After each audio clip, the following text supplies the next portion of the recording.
사람들은 비교하는 거 참 좋아하죠. 내가 100만 원 가졌다고 해서 좋은 것이 아니라 내 친구가 70만 원 가졌는데 내가 30만 원 더 가졌다는 사실에 더 즐거워합니다.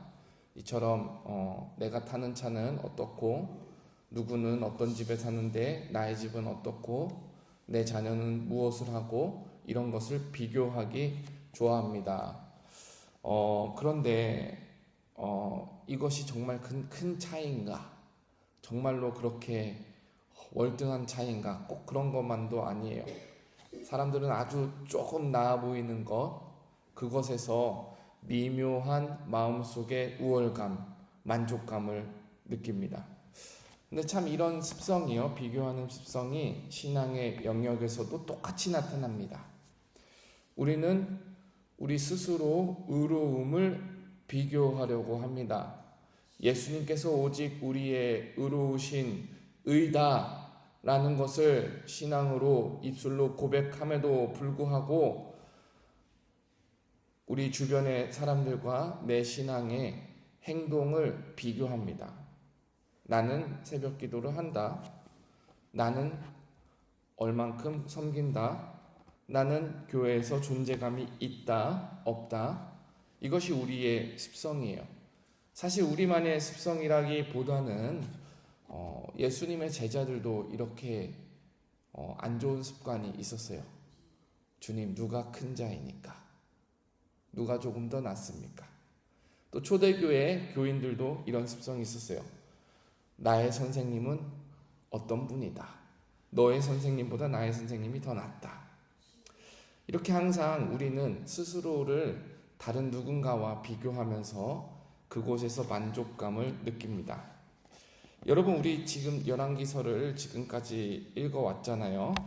아마 열심히 또 세심하게 읽었다라면은 지금까지 열왕기서가 북이스라엘에 집중되어 왔던 것을 알 수 있어요.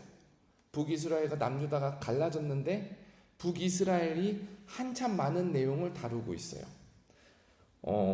예를 들어 보면은 여로보암이 베델에 금송아지를 만들어 놓고 이것이 여호와다 하면서 거기서 예배하는 것을 시작으로 해가지고 여로보암 이후에 아합이 나오고 아합과 이세벨의 그 악행이 아주 오랜 시간 동안 나오죠.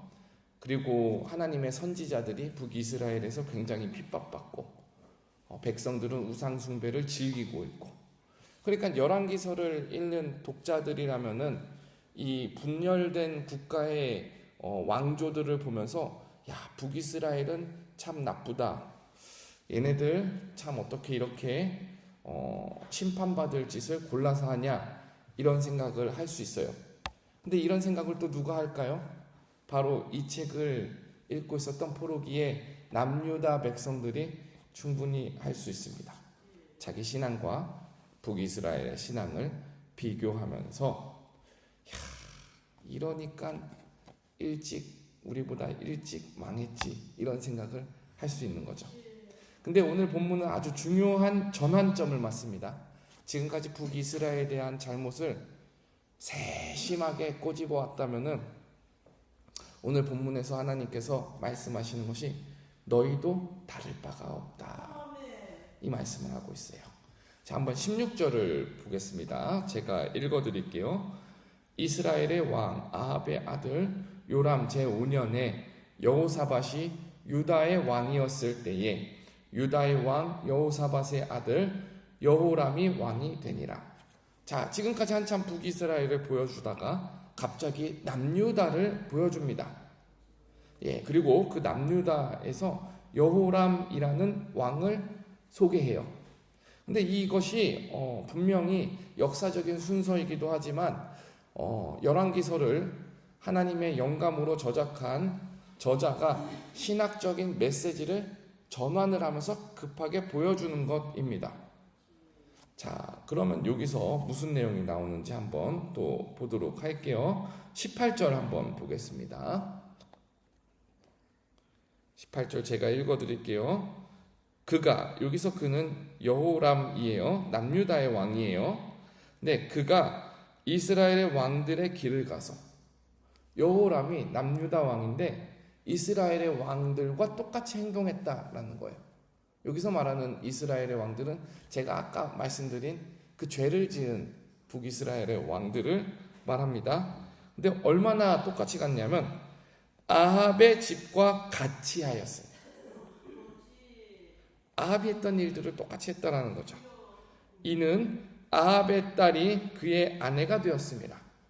아합의 딸을 자기 아내로 삼고 아합을 장인어른으로 삼는 거예요. 그러면서 그가 여호와 보시기에 악을 행하였더라. 이 결혼이라는 것이요, 정치적인 선택이고 생존적인 전략처럼 보일 수 있어요. 왕들은 그렇게 결혼을 했으니까요. 그런데요, 이 열왕기서에서 결혼은요, 영적으로 굉장히 중요한 의미를 갖습니다. 열왕기서가 시작할 때에 솔로몬이 화려하게 출발했어요. 1천번제를 드리고 그리고 하나님께서 지혜도 주시고 성전도 건축했어요. 근데 그 성전을 건축할 때 솔로몬이 뭐도 같이 건축했냐면은 바로의 딸들을 위한 왕궁을 같이 건축했어요. 그러니까 솔로몬이 바로의 딸들과 같이 결혼하면서 이후에 많은 이방 여인들을 사랑하게 되고 그 이방 여인들을 위해서 산당을 짓고 결국 이스라엘 안에서 우상 숭배의 길을 활짝 열어놓은 사람이 바로 솔로몬이다. 그러니까 어떤 목사님이 이런 표현을 하더라고요. 하나님께서 이스라엘을 출애굽시켜 놨더니 솔로몬이 재애굽화하였다. 하나님께서 이스라엘을 우상단지 속에서 건져내가지고 하나님을 예배하는 예배자로 삼아놨더니 어느 순간 솔로몬이 자기 집안에 그 애굽의 모든 우상을 끌고 들어와서 다시 애굽화되었다. 이런 표현을 하더라고요. 뭐가 시작이 되었다고요? 이 결혼이라는 시발점. 물론 그 전에 하나님보다 더 사랑하고 하나님보다 더 신뢰하는 다른 마음이 솔로몬에게 있었던 거죠. 자, 근데 이제 오늘 본문에 똑같은 일이 일어나는 거예요. 남유다의 여호람이라는 왕이 아합의 딸과 결혼합니다. 겉으로는 평화와 안정을 위한 외교적인 전략처럼 보일 수 있으나 이 결혼 속에는 아합의 길과 남유다의 길이 다르지 않았다. 남유다 사람들이 바알과 아세라를 섬기는 아합을 별로 다르게 보지 않고 결국 자신도 똑같은 길을 갔다. 우상을 숭배하는 길을 갔다라는 거예요. 자, 그러면 여러분 여기서 누가 뭐 먼저 망하냐, 누가 나중에 망하냐 별로 중요해 보이지 않습니다. 다들 똑같은 사람들이에요. 다들 똑같은 죄인들이에요. 그런데 이스라엘의 역사를 보면요, 하나님께서 북이스라엘을 먼저 망하게 하고 한참 뒤에 남유다를 망하게 합니다. 다른 한편으로는 남유다에게 그만큼 기회를 주시고 돌이킬 수 있는 은혜를 허락하셔요. 여기서 우리가 중요한 사실을 깨닫게 됩니다. 하나님께서는 왜 똑같은 죄인인데 이렇게 누구에게 더 은혜를 주시는가? 사실 우리가 모두 다 똑같은 죄인 아닙니까? 물론 다 똑같은 방식으로 죄를 짓는 건 아니에요. 다 똑같은 정도로 악을 행하는 것도 아닙니다. 어떤 사람은 노골적으로 죄를 짓고 어떤 사람은 점잖은 모습으로 내숭 떨면서 죄를 짓습니다. 죄라는 것은요, 단순한 행동의 문제가 아니라 우리 사람의 본성이 그 죄에 담겨 있기 때문에, 부패해 있기 때문에 그래요.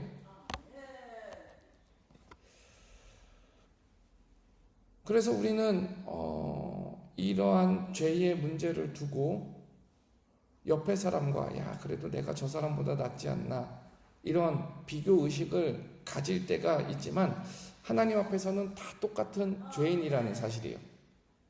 근데 이 다 똑같은 죄인이라는 것을 깨닫지 못하고 때로는 아이고 저 사람은 회초리 맞는데 나는 안 맞으니까 나는 내가 뭘 잘했나 보다 이렇게 착각을 하는 게 사람이라는 거죠. 남유다도 똑같은 거예요. 북이스라엘이 먼저 매를 맞으니까 아이고 나는 뭔가 좀 특별한가? 잠시 잠깐 착각하다가 돌이킬 기회를 다 놓쳐버렸어요. 오늘 본문에서 왜 남유다는 조금 더 오랫동안 유지됐는가를 하나님께서 직접 말씀하십니다. 자, 우리 19절 한번 읽어보겠습니다. 19절입니다. 함께 읽겠습니다. 시작. 여호와께서 그의 종 다윗을 위하여 유다 멸하기를 즐겨하지 아니하셨으니 이는 그와 그의 자손에게 항상 등불을 주겠다고 말씀하셨음이더라. 하나님께서 다윗에게 약속을 주셨다라는 사실이에요.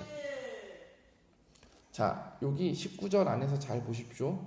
하나님이 다윗을 위하여 유다를 멸하기를 즐겨하지 아니하셨다. 이렇게 하셨죠. 그러니까 하나님께서 다윗과 한 약속을 위해서 유다를 참아내셨다. 이런 말씀으로 볼 수 있습니다. 근데 많은 사람들이 착각을 하는 것이 다윗이 뭘 했기 때문에 약속을 받았다. 이게 아니에요. 성경을 잘 보십시오. 이는 그와 그의 자손에게 항상 등불을 주겠다고 말씀하셨습니다. 그러니까 하나님께서 약속하신 그 약속, 하나님께서 스스로 주신 그 약속 하나 때문에 하나님께서 참으신다라는 거예요. 그럼 그 약속이 무엇인가요? 바로 등불을 주겠다라고 하시는 약속입니다.